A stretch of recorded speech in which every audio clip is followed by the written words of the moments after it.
السلام عليكم ورحمة الله وبركاته بقناة روعة الوصفات. أهلا وسهلا فيكم. اللهم صل وسلم وبارك على سيدنا محمد. اليوم إن شاء الله رح نعمل مسخن بالرز. هي طريقة سهلة وبسيطة، ورح إن شاء الله نبدأ معاكم تبشير البصل شرايح ونحطه على المقلاة ونحط معه زيت زيتون ونخليه على النار لحد ما يتدبل. بدنا نعمل الرز. جبت 3 كاسات من الرز الحبة الطويلة مع عصير ليمونة مع زيت زيتون مع ملح وبهار مشكل وسماق من اللونين، وجبت فلفل أسود وكزبرة. بدنا نبلش. البصل زي ما انتم شايفين تدبل معنا وأخذ لون شوية. بدنا نحط عليه البهارات. نبلش نحط البهار عليه. هاي الملح، طبعا البهارات حسب الكمية. سماق،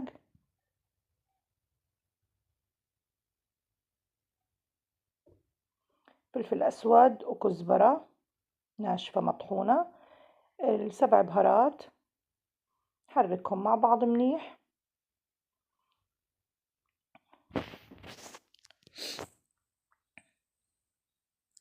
لحديت ما البصل كله ياخد طعم البهارات.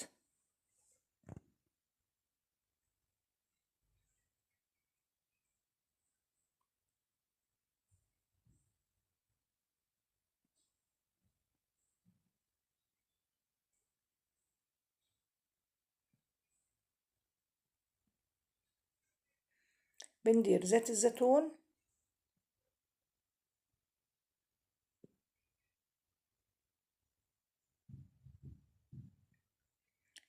وبنحرك مظبوط. طبعا احنا حاطين زيت زيتون بأول ما قلينا البصل، بس بتعرفوا انه المسخن بده زيت زيتون يكون كتير.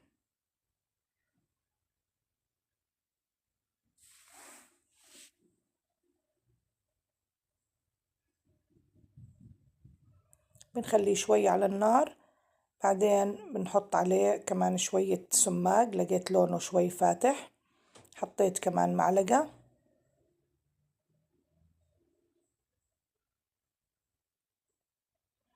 زي ما انتم شايفين بنضلنا نستوي فيه وندبل فيه لحديت ما يصير بهذا الشكل.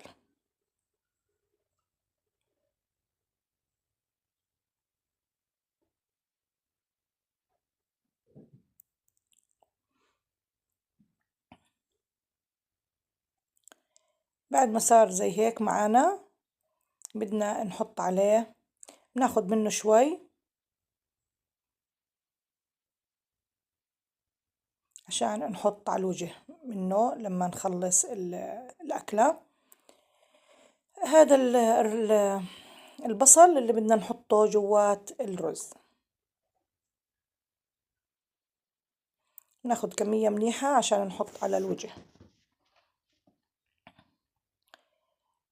غسلت الرز، نقعته وغسلته مظبوط، وبدي أحطه على البصل وأحركه مع بعض، وبعدين أحط المرقة أو المي زي ما بدك.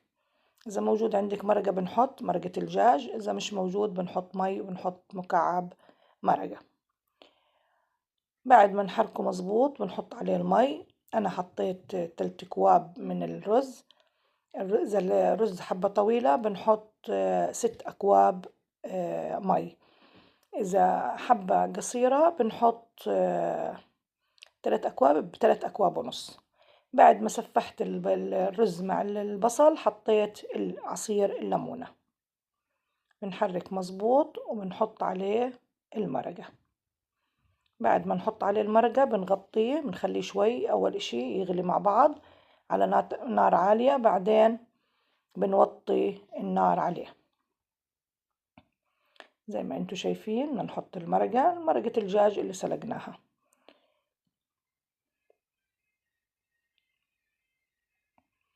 نحركهم شوي وبنغطيهم، بنسيبهم لحديت ما يستويوا. وهاي طريقة الرز تبع المسخن. وهيك خلصناه. بعد ما غلي غطيته وخليته لحديت ما استوى. هيك صار معنا جاهز. شايفين ما أحلاه. بنغطيه وبنعمل الدجاج. طبعا الدجاج بنكون سلقينه، وبدنا نحضر التتبيلات تبعت اللي بدنا نحطها على الدجاج وبعدين نحطها بالفرن. حطيت ملح وفلفل أسود وسماق وكزبرة ناشفة وزيت زيتون، تحركهم مع بعض، وبنجيب الدجاجة وبندهن المكونات هاي عليها. بنكون مولعين الفرن عشان نعطي تحميرة للدجاج. زي ما انتوا شايفين بنحط التتبيلة كلها من فوق ومن تحت. طبعا الدجاجة مسلوقة ومستوية.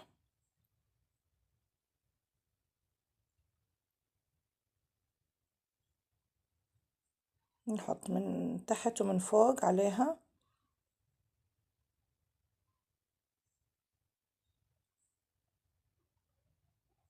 كتير طعمتها زاكية طلعت، إن شاء الله بتجربوها وبتعجبكم. خلينا نحطها بالفرن إن شاء الله ونفرجيكم إياها بس تجهز.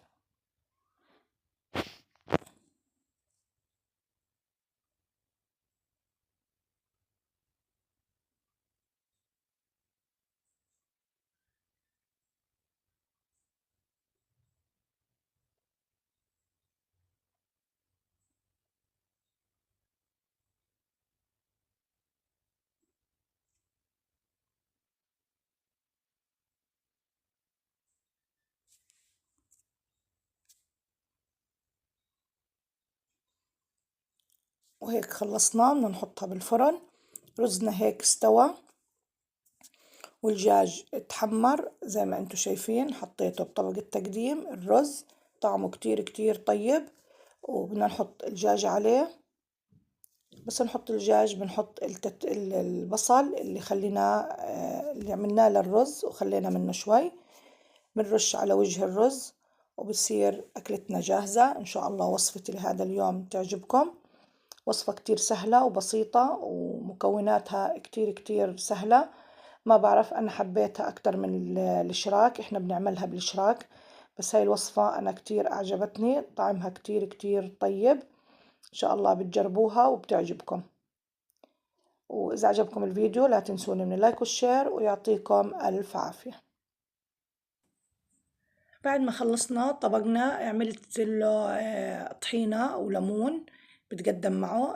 حطيت طحينة وعصرت عليها ليمون وحركتها مزبوط، وحطيت مي شوي شوي شوي مع نتفة ملح وخضيتها وحطيتها في عبوة جنب الأكل. كتير طعمها طيب، وخصوصا للأكلة هاي كتير كتير بتعطيها طعم. رشيت على الوجه منها وخليتها على جنب للي بحب إنه يحط قدامه. وهيك خلصنا زي ما حكينا، بس أنا تذكرت هاي الشغلة عشان هيك رجعت حكيت لكم إياها. ويعطيكم ألف عافية.